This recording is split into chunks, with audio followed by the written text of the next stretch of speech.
এক সময় একটি শান্তিপূর্ণ গ্রামে রবি নামে এক যুবক বাস করত।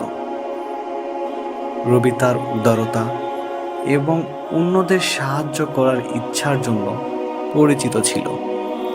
সে বিশ্বাস করত যে ক্ষুদ্রতম সৎকর্ম পৃথিবীতে বড় পরিবর্তন আনতে পারে।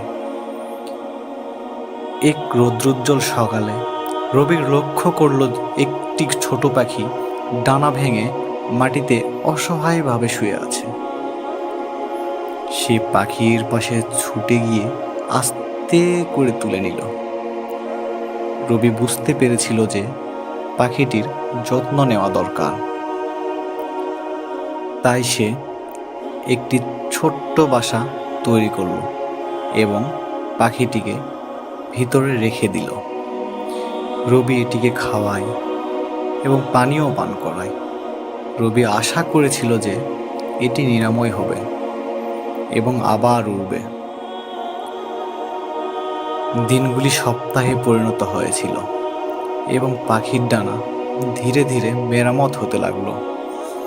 একদিন রবি যখন খাঁচার দরজা খুলল, পাখিটি তার কাঁধে ঝাঁপিয়ে পড়ল এবং আনন্দের সাথে কিচির মিচির করতে লাগলো, যেন সেই পাখি প্রাপ্ত যত্ন এবং ভালোবাসার জন্য কৃতজ্ঞতা প্রকাশ করছিল।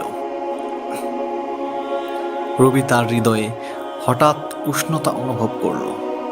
রবি বুঝতে পেরেছিল যে সহানুভূতি দেখিয়ে এবং আহত পাখির জন্য সেখানে থাকার মাধ্যমে সে এর জীবনে ইতিবাচক প্রভাব ফেলছিল।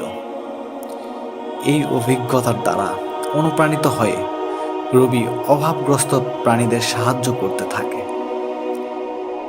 সে পশু হোক বা মানুষ, রবির দয়ার কথা পুরো গ্রামে ছড়িয়ে পড়ে এবং শীঘ্রই অন্যান্য শিশুরাও তার সাথে সদয় আচরণে যোগ দিতে লাগলো। তারা বয়স্কদের রাস্তা পার হতে, গাছ লাগাতে এবং বিপদগামী প্রাণীদের খাওয়াতে সাহায্য করছিল। এই ছোটখাটো সদয় কাজের কারণে গ্রামটি আরো ভালো ও শান্তিপূর্ণ জায়গা হয়ে উঠল। সেই দিন থেকে রবি এবং তার বন্ধুরা শিখেছিল যে এমনকি ক্ষুদ্রতম ভালো কাজগুলিও অন্যদের মাধ্যমে আনন্দ ও সুখ ছড়িয়ে দিতে পারে। তারা সহানুভূতি, ভালোবাসা এবং সমস্ত জীবনের যত্ন নেওয়ার গুরুত্ব বুঝতে পেরেছিল এবং তাই গ্রামটি করুণার এক উজ্জ্বল উদাহরণ হয়ে উঠেছে। সবাইকে মনে করিয়ে দেয় যে দয়ার কোনো কাজই ছোট নয়।